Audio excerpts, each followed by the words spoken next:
Students,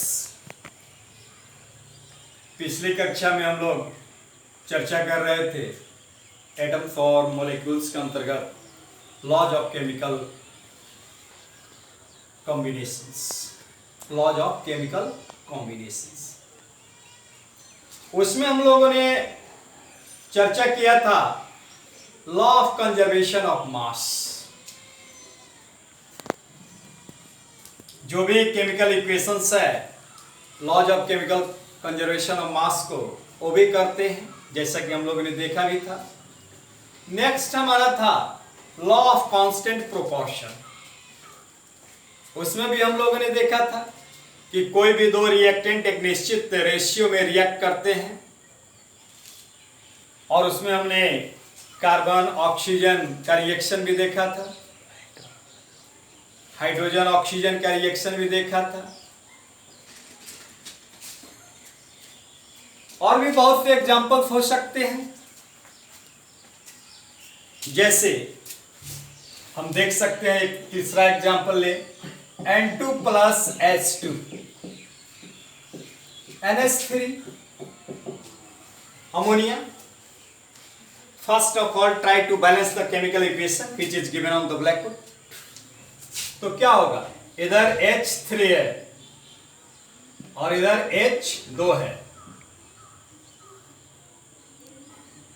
2 तो balance हो गया, 6 हो गया, तो इधर 3 और N2 है, N2 है, तो ये बैलेंस हो गया। अब इसके बाद क्या है, 28 ग्राम नाइट्रोजन, 3 2 जा 6 ग्राम हाइड्रोजन।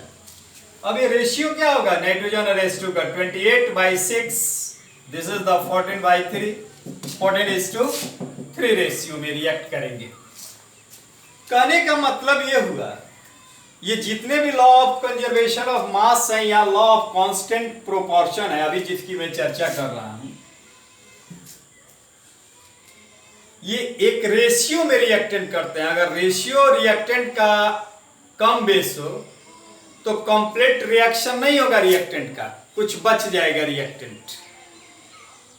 इससे मेन ये है। हमारा लास्ट है, 2 की चर्चा हो चुकी, law of conservation mass and law of constant proportion. Third की हालांकि वो नहीं है हमको पढ़ना, लेकिन हमने उस दिन चर्चा की थी, तो देख लिया जाए।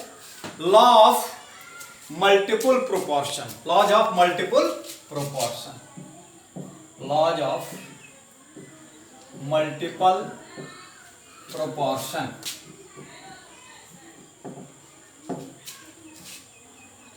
इसमें चूंकि laws of multiple proportion was given by John Dalton, तो इसमें क्या है कि अगर कोई रिएक्टेंट एक निश्चित, एक रिएक्टेंट के 2 पार्ट में एक पार्ट का मास सेम हो, जैसे हम लोग लिख सकते हैं N2 प्लस H2 NH3, पहले इसे बैलेंस करना होगा, तो N2 है तो 2 और इधर 3 बैलेंस हो गया। फिर रिएक्शन कराते हैं नाइट्रोजन का हाइड्रोजन से और देखते हैं कि हाइड्रोजन बनता है। इसमें यही बात कहना था जो कि मैं कह रहा था कि नाइट्रोजन, दोनों रिएक्शन में नाइट्रोजन एज ए रिएक्टेंट है और हाइड्रोजन भी एज ए रिएक्टेंट है। लेकिन हो क्या रहा है, इसको भी हम लोग पहले बैलेंस कर लें। इसमें हो रहा है कि ये दोनों इक्वेशन में नाइट्रोजन का तो वेट सेम है 28 ग्राम एंड 28 ग्राम। इस दोनों इक्वेशन में नाइट्रोजन का वेट सेम है, लेकिन इधर जो है हाइड्रोजन का 6 ग्राम और 4 ग्राम, ये हाइड्रोजन बन रहा है, हाइड्रोजन।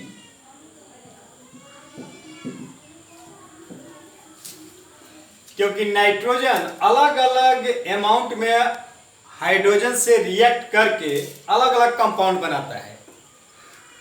तो इसमें हम देख रहे हैं कि ये जो नाइट्रोजन जो कि दोनों में सेम मास लिए हुए है, उसके साथ अलग अलग रेशियो में रिएक्शन करना पड़ रहा है हाइड्रोजन को।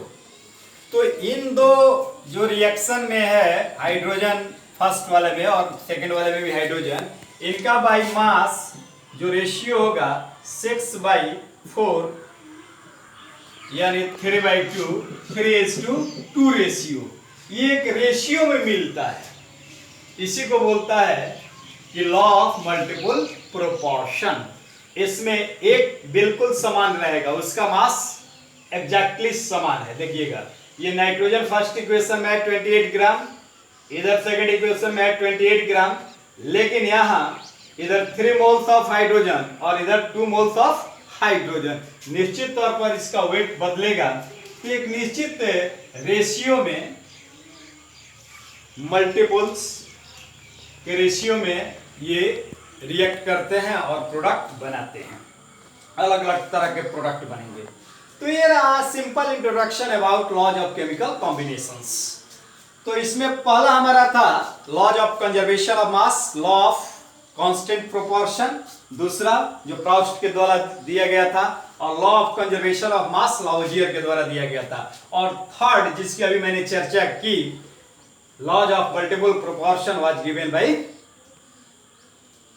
John Dalton. नाउ अब इस पर कुछ प्रॉब्लम्स दिए हुए हैं, एनसीईआरटी की बुक में भी दी हुई है, और ये कुछ समान तरह का रिएक्शन है, एग्जाम्पल है, एक्सरसाइज है। तो इसमें जैसा कि ये रेड कलर में दिया हुआ है, यू कैन टैकल, इसको छोड़ना नहीं है जो ब्रैकेट में है, यही फंडामेंटल है क्वेश्चन। ओके, तो इसमें क्या कर रहा है, in a reaction 5.3 gram of sodium carbonate, sodium carbonate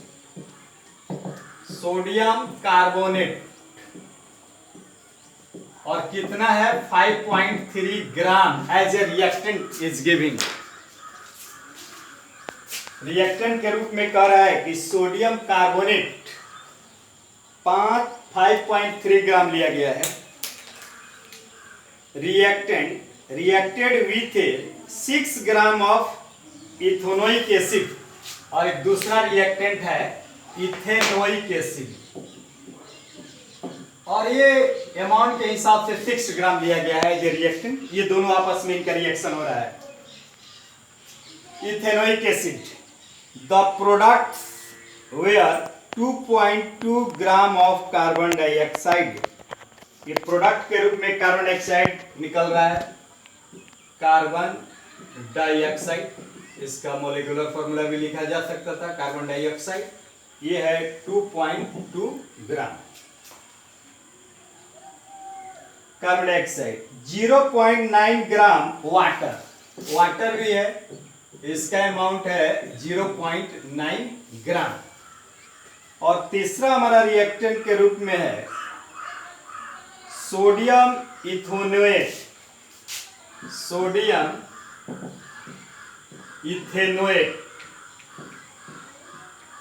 हम लोग ऑर्गेनिक केमिस्ट्री पढ़ेंगे तो इथेनोइक एसिड और सोडियम इथेनोएट, ये ऑर्गेनिक एसिड है, इसकी हम लोग चर्चा करेंगे।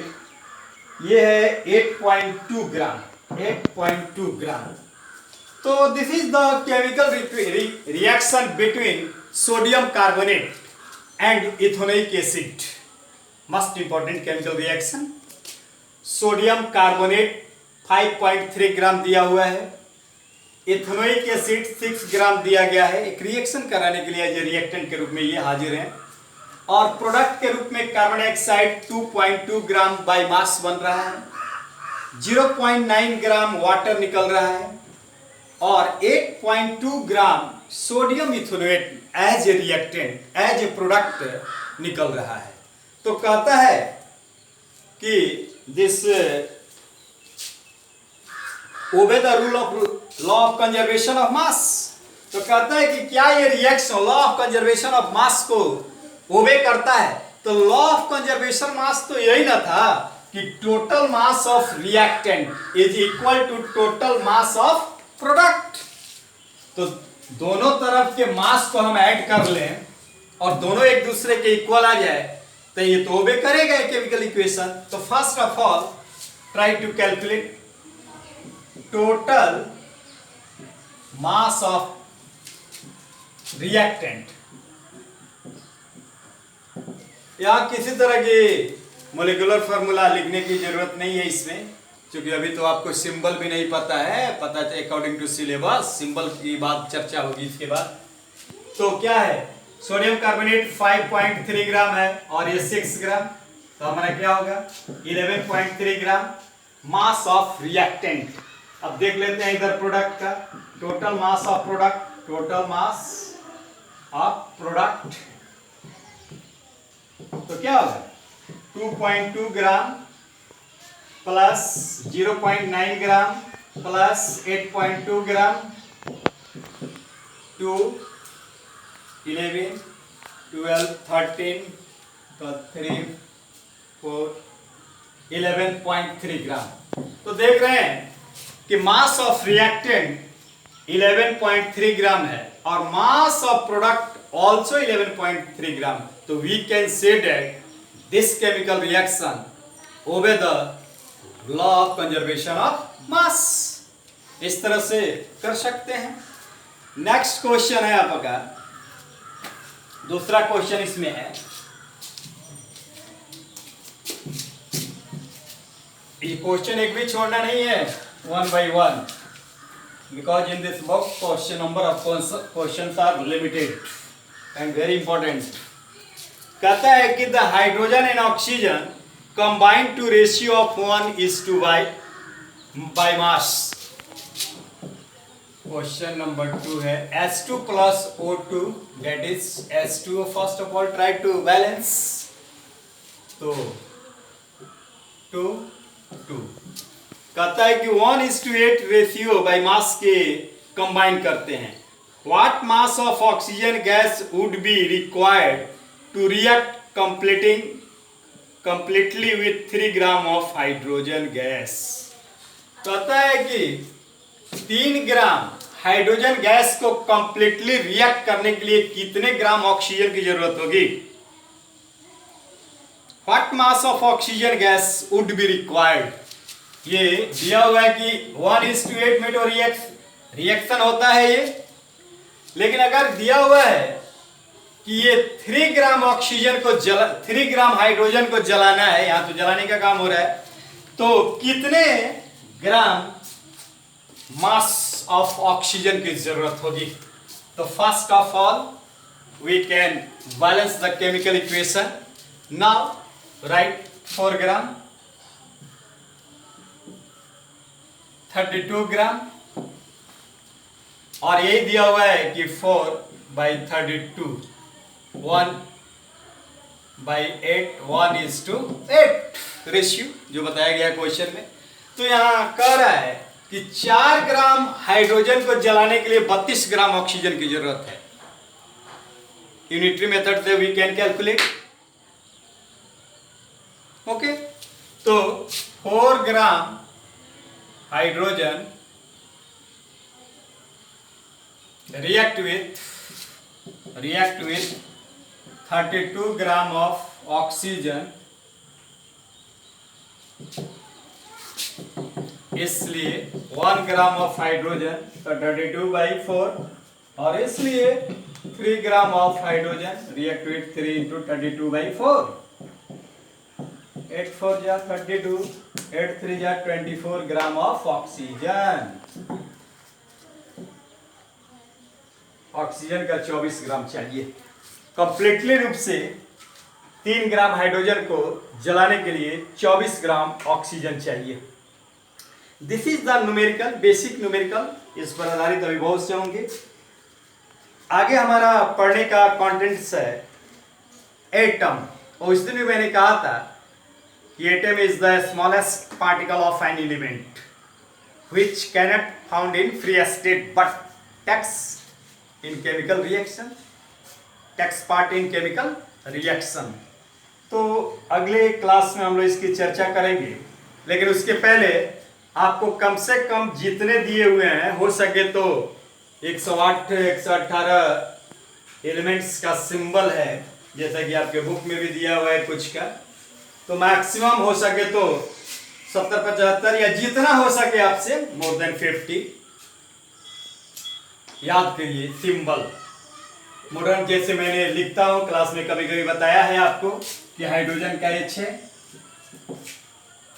हीलियम का He है, लिथियम है का है Bli, बेरिलियम का B, बोरॉन का B, कार्बन का C, नाइट्रोजन का N, ऑक्सीजन का O, क्लोरीन का नियोन का Ne, सोडियम का Na, मैग्नीशियम का Mg, एल्युमिनियम का Al और सिलिकॉन का Si, फास्फोरस का P, सल्फर का S, क्लोरीन का Cl, आर्गन का Ar, पोटेशियम का K, कैल्शियम का Ca, scandium, titanium, vanadium, chromium, manganese, copper, nickel वगैरह वगैरह जितना है सबका ये मैक्सिमम याद कीजिए।